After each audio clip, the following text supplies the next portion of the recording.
Capítulo 8. Da prestação de contas. Seção 1.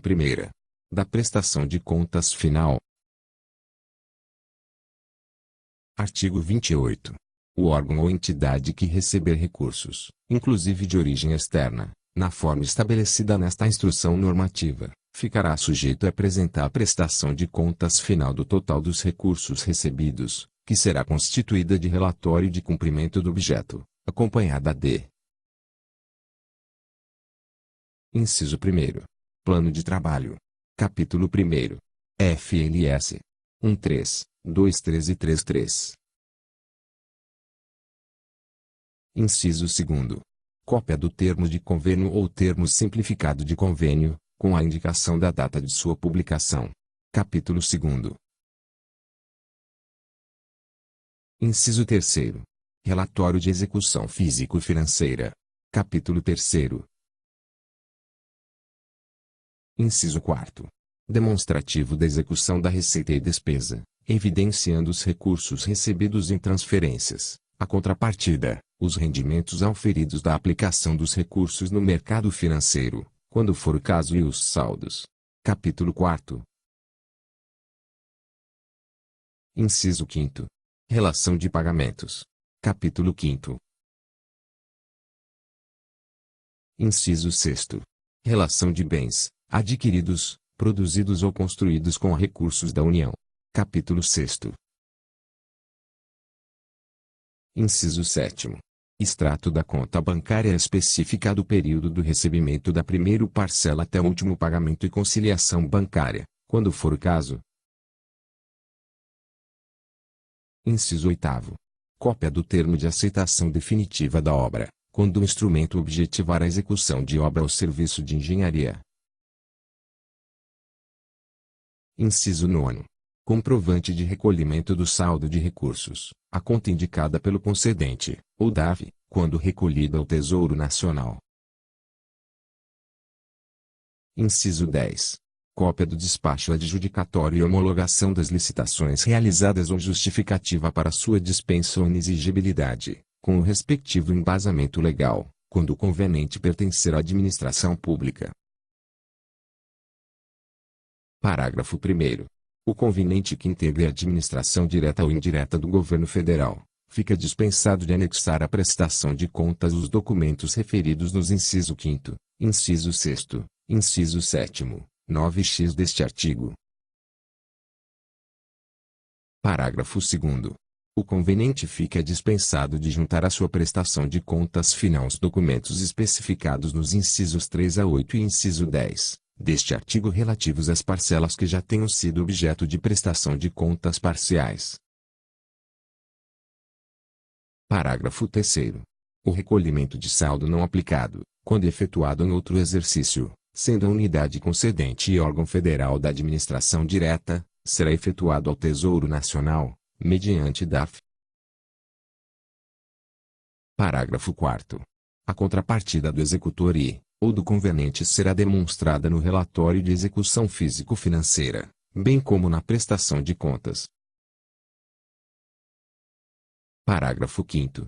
A prestação de contas final será apresentada à unidade concedente até a data final da vigência do convênio. Nos convênios cuja vigência ultrapasse o final do exercício financeiro, será apresentada, até 28 de fevereiro do ano subsequente à prestação de contas final dos recursos recebidos no exercício anterior. Artigo 29. Incumbe ao órgão ou entidade concedente decidir sobre a regularidade, ou não, da aplicação dos recursos transferidos, e, se extinto, ao seu sucessor. Artigo 30.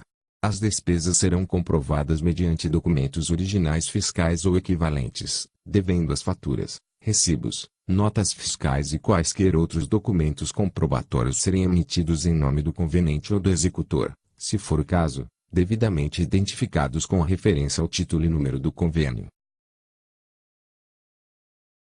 Parágrafo 1º. Os documentos referidos neste artigo serão mantidos em arquivo em boa ordem, no próprio local em que forem contabilizados, à disposição dos órgãos de controle interno e externo, pelo prazo de 5 anos, contados da aprovação da prestação ou tomada de contas, do gestor do órgão ou entidade concedente, relativo ao exercício da concessão. Parágrafo 2º. Na hipótese de o conveniente utilizar serviços de contabilidade de terceiros, a documentação deverá ficar arquivada nas dependências do conveniente, pelo prazo fixado no parágrafo anterior. Artigo 31. A partir da data do recebimento da prestação de contas final, o ordenador de despesa da unidade concedente, com base nos documentos referidos no artigo 28 e à vista do pronunciamento da unidade técnica responsável pelo programa do órgão ou entidade concedente, terá o prazo de 60 dias para pronunciar-se sobre a aprovação ou não da prestação de contas apresentada, sendo 45 dias para o pronunciamento da referida unidade técnica e 15 dias para o pronunciamento do ordenador de despesa. Parágrafo 1º. A prestação de contas parcial ou final será analisada e avaliada na unidade técnica responsável pelo programa do órgão ou entidade. Inciso 1º. Técnico. Quanto à execução física e atingimento dos objetivos do convênio, podendo o setor competente valer-se de laudos de vistoria ou de informações obtidas junto a autoridades públicas do local de execução do convênio. Inciso 2º. Financeiro. Quanto à correta e regular aplicação dos recursos do convênio. Parágrafo 2º. Após recebida a prestação de contas parcial final, o ordenador de despesa da unidade concedente deverá efetuar, imediatamente, o registro do recebimento da prestação de contas no cadastro de convênios no CIAF. A não efetivação do referido registro, após 30 dias do final da vigência, acarretará o lançamento automático do conveniente como inadimplente. Parágrafo 3º. Aprovada a prestação de contas final, o ordenador de despesa da unidade concedente deverá efetuar o devido registro de aprovação da prestação de contas no cadastro de convênios no CIAF e fará constar, do processo, declaração expressa de que os recursos transferidos tiveram boa e regular aplicação. Parágrafo 4º. Na hipótese de a prestação de contas não ser aprovada e exauridas todas as providências cabíveis, o ordenador de despesas registrará o fato no cadastro de convênios no CIAF e encaminhará o respectivo processo ao órgão de contabilidade analítica que estiver jurisdicionado, para instauração de tomada de contas especial e demais medidas de sua competência, sob pena de responsabilidade. Parágrafo 5º. O órgão de contabilidade analítica examinará, formalmente, a prestação de contas e, constatando irregularidades, procederá à instauração da tomada de contas especial, após as providências exigidas para a situação, reefetuando os registros de sua competência. Parágrafo 6º. Após a providência aludida no parágrafo anterior, o respectivo processo de tomada de contas especial será encaminhado ao órgão de controle interno para os exames de auditoria previstos na legislação em vigor e providências subsequentes. Parágrafo 7º. Quando a prestação de contas não for encaminhada no prazo convencionado, o concedente assinará o prazo máximo de 30 dias para sua apresentação, ou recolhimento dos recursos, incluídos os rendimentos da aplicação no mercado financeiro, acrescidos de juros e correção monetária, na forma da lei, comunicando o fato ao órgão de controle interno de sua jurisdição ou equivalente. Parágrafo 8º. Esgotado o prazo, referido no parágrafo anterior, e não cumpridas as exigências, ou, ainda, se existirem evidências de irregularidades de que resultem em prejuízo para o erário, a unidade concedente dos recursos adotará as providências previstas no S4 deste artigo. Parágrafo 9º. Aplicam-se as disposições dos SS 5º, 6º e 7º deste artigo aos casos em que o conveniente não comprove a aplicação da contrapartida estabelecida no convênio, bem como dos rendimentos da aplicação no mercado financeiro.